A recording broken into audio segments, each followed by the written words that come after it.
Hello, আমার দর্শকরা দেখতে থাকুন। এই নন্দী বেলে মাছ কিভাবে রান্না করব। উপকরণ দিতে হবে বেশি করে পেঁয়াজ। এই আর উপকরণ বেশি কিছু দরকার হয় না, বেশি পেঁয়াজ দিতে হবে আর কিছু কাঁচামরিচ দিয়ে দিলাম। দিয়ে আমি এইটাকে থেতলো করব। থেতলো করে হয়ে গেছে। এখন আমি এটাকে সুন্দর করে এই মাছের সাথে ম্যারিনেট করব। ম্যারিনেট করে এই আমি পেঁয়াজ কাঁচামরিচটা দিয়ে দিলাম।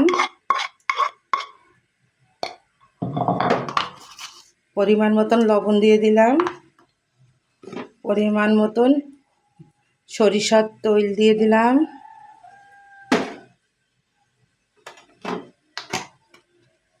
পরিমাণ মতন হলুদের গুঁড়ি দিয়ে দিচ্ছি।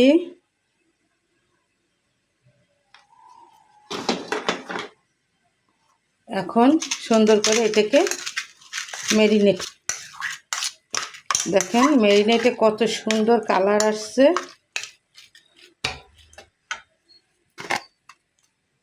আমি একটু কালারের জন্যেই গুঁড়ি মরিচ দিয়ে দিব, আর কিছুই দিব না।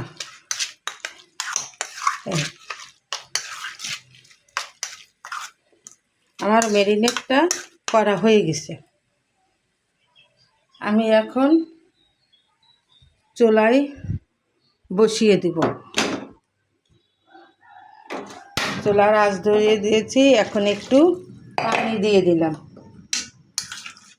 ম্যারিনেট করে একটু পানি দিয়ে চুলায় বসিয়ে দিয়েছি। এখন সুন্দর মাখা মাখা রান্না হবে। আর একটু পানি দিয়ে দিলাম, একটু পানি কম হয়েছে। এই এখন আমি এটাকে ঢেকে দিব। আমি এখন মুসুরির ডালটা সুন্দর করে ধুয়ে নিব। আমড়া দিয়ে মুসুরির ডাল হবে।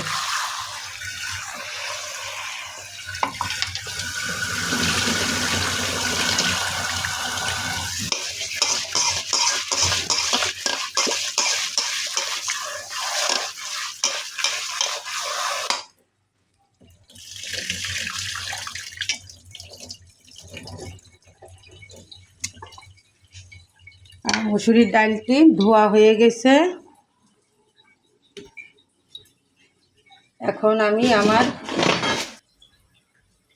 এখন আমি বৃষ্টির পানি দিয়ে দিব মুসুরির ডালে। আমি বৃষ্টির পানি দিয়ে মুসুরির ডালটা সিদ্ধ করে নিব সুন্দর করে, এবং দুটি কাঁচামরিচ দিয়ে দিব। এটা সিদ্ধ হচ্ছে, দেখতে থাকুন। আমি মুসুরির ডালে একটু পেঁয়াজ দিয়ে দিলাম। সিদ্ধর ভিতরে একটু পেঁয়াজ দিয়ে দিলি ডালটার স্বাদ খুব ভালো আসে। আপনারা সবাই বৃষ্টির পানি দিয়ে ডাল সিদ্ধ করবেন, তাহলে ডালটা সুন্দর সিদ্ধ হবে। এখন আমি কিছু রসুন দিয়ে দিলাম। এখন আমার ডালটা সুন্দর করে সিদ্ধ হলে এখন আমরা ফিরে আসি আমাদের মাছ রান্নায়। দেখেন আমার মাছটা কত সুন্দর, রান্নাটা হয়ে গেছে মাখা মাখা। আপনারা দেখেন সুন্দর ফ্লেভার আসছে। আমি এখন এটাকে নামিয়ে নিব। আমার বেলে মাছটা দেখেন আমি পরিবেশন করলাম।